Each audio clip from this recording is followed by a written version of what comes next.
Ngayong umaga nga mga kalapatids, magpapaalam na tayo sa isang pares nating ibon dito mga kalapatids. So, si Kalawang mga kalapatids, in-out na natin no, yung dalawang kalawang bird natin. So, yung kalawang dun sa harap na si Kalawang Barako, so, ipapadala ko na yan mga kalapatids. Possible bukas, Tuesday, so pipicturean natin siya mamaya. And then, ito si Kalawang Hen, yung mamahalin din nating ibon. Actually, mas mahal yung Barako mga kalapatids. So ano yun, mga big time bird din natin to mga kalapatids. Nakuha natin to sa matataas na halaga. Ito, yan. Yung nasa picture na yan. Ay, nasa picture na. Sa sulok. Picture tuloy. So papadala na natin siya. So magpapaalam na tayo sa kanya. Kunin lang natin siya saglit mga kalapatids. Para picturean. So kailangan niya kasing sumailalim sa picture taking. Ano, may condition na ito mga kalapatids ha, pagmasdan nyo. Ayan siya mga kalapatids, si Kalawang Hen natin. So kukunin na yan. And then pipicturean ko rin yung mga ending birds natin na ipapadala bukas. Ayan, hinintay lang ni Idol yung isang ending natin. Hen yan. Bumabara-bara ko lang sila kasi nga nag-aaway-aaway sila, no? So sa amin nagtatanong kung ano daw yung size ng perch natin. Mamaya abangan nyo sa sa video. Pag binalik natin siya mamaya, kukunin ko muna. Kunin ko yung ruler. Tingnan natin kung ano yung size niyan. Gawan din natin ng content o reels sa FB. Yan, medyo madumi lang mga kalapatids. No, hindi pa rin nga tayo makapaglinis kasi nga yung tubig dito wala. Ayan, nilumot na yung saig. Yung pader mga kalapatids. Wala pa rin pagbabago. Still, ganun pa rin mga kalapatids. Hindi nagbago yung lagay ng tubig dito. Ganun pa rin kataas. Yung gulong, ganun pa rin yung pagkakalutang niya. Ano, hindi na nabawasan. Ito na yata ang new normal. Pag ito naging new normal, wala na. Naging ilog na tong ilalim natin. Napaka malas na sitwasyon. No? Ay, may tumalong pa isda doon. Tapos meron isa dito, may nagchat-chat sa akin, naghahanap Japan. Saan kasi yung Japan? May pang-out tayong Japan dito. Stock bird. Ito, pwede ito. Ito, picturean lang natin mga kalapatids. Ito. Yan, Japan to. Kaso, hindi ko alam yung gender. May isa pa akong Japan na checkered. Where are you, boy? Japan na checkered. Medyo lugon. Ayun. Ito. Ayan, Japan din yan mga kalapatids. Medyo lugon lang. Ayan. Yan, lugon lang yung Japan, pero Japan yan, no? So, may naghahanap kasi sa atin eh. So, kunin na natin to bago pa umulan. Kailan mapicturean na.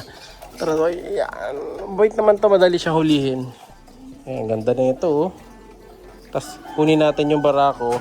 Pagtabihin natin sila for the last time. Or, hindi ko na ibabalik to dito sa loob. Ilipat ko na to dun sa, sa cage section para pa pinadala ko sila, magkatabi na kagad sila, hindi sila mag-aaway mga kalapatids, magkakilala na sila kumbaga, no? Maganda pa nga namang kulay nito, oh. Solid na solid. Pakita ko muna sa inyo to isa, yung hen ha. Ito nga si Kalawang Hen mga kalapatids na mamaalam na sa atin. Ayan. So marami na tayo napalabas dito ng ganito mga kulay. So ang natitira na lang sa akin ganitong kulay is 3 ibon lang mga kalapatids. Yung mga main na breeder. Yung mga anak nila naubos lahat kasi paglabas pa lang kinukuha na mga kalapatids. Maraming nag-avail ng anak nito. Ayan, ipapares ko sana ulit. Diba sabi ko sa inyo last time, papares ko sila. Kaso ayun nga, nakuha na. No? Ayun, ang kulay niya. No?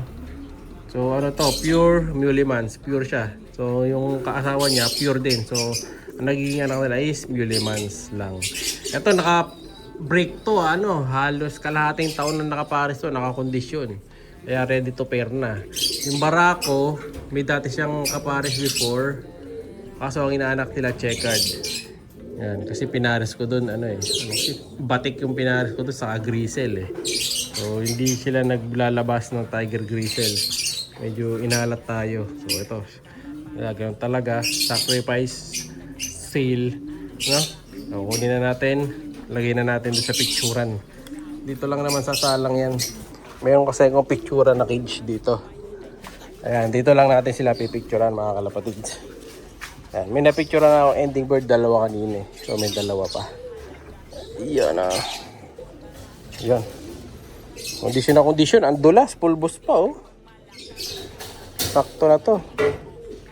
So wala pa nga lang mapapares sa kanya kasi nga kakalugon lang din ito. Ito, ganito yung magiging kulay ng isa kapag full molt mga kalapatids. Picturean lang natin. Ito mga kalapatids, tapos na siyang ma-picturean. So may ilalim na siya sa matinding picture taking. So ito yung naging picture niya. Ayan o. So ganda niya. So gagawin ko na lang ng pedigree ito para pumogi. So yung isa naman kunin natin. So yung ano pala. Kunin ko pala yung ruler. No, sukatan natin yung kung ano yung sukat. Kasi may nagtatanong. Ayan. May ruler ako dito. Linisin ko lang. Kunin natin muna yung barako. Eto na mga kalapatids, pinagtabi na natin yung dalawa nating kalawang bird na napakaganda at mamahalin pa. Kasi yung presyo nito ay hindi bihira mga kalapatids. Yung aking nakuha. Lalo na tong barako, saka itong hen ko na to ha. So kita nyo yung kulay nila. Dahil nga yung isa naglugon before, ngayon ito na itsura mga kalapatids. Ayan, gumanda na siya, makinis na. Samantalang yung barako natin, ayan, medyo malikot, delikadong tumakas. Medyo siya, parang malagkit. Ito buo na kulay mga kalapatids, ganda oh. So yung kulay nito, para siyang kulay puno. Mas maganda yung kulay nitong barako mga kalapatids pag natapos lugon nito. Kasi yung kulay niya, may pagka dark na recessive red. Ito naman yung pagka recessive red nito, may pagka mapula na light mga kalapatids, no? So same yung mata yan dahil pareho silang pure. So pag pinagtabi natin, ayan, ganda oh. Kalawang cross kalawang, no? So maraming salamat kay Boss Idol, ikaw na bahala dito Idol ha. So basta ito, hindi siya maglalabas ng ganitong kulay kung hindi kapares yung ganito. So kailangan, kung gusto niyo ng ganitong kulay na kalapate, ang ipapagpaparisin nyo lang mga kalapatids, ganito, recessive red sa recessive red, or magparis kayo ng may lahing recessive red na cock at may lahing recessive red na hen. So hindi sila maglalabas ng na mga recessive red kapag wala silang lahing recessive red. So ito, kabilaan meron. Kaya ito, pag nag-anak sila, matik mga kalawang. So matutulin din anak na ito mga kalapatids, kaya sakto-sakto. Kaya si Boss Idol na magtutuloy sa ating pangarap na pairing. So hanap tayo ng ibang kulay naman na pararamahin. Opal naman ang tatry natin ngayon, no? So abangan nyo yung mga bibili natin, mga bagong pair na magiging kapalit nito syempre. Ayan. So maraming salamat kay Boss Idol. Siya'y kalapatistang napakagaling na kinakilala.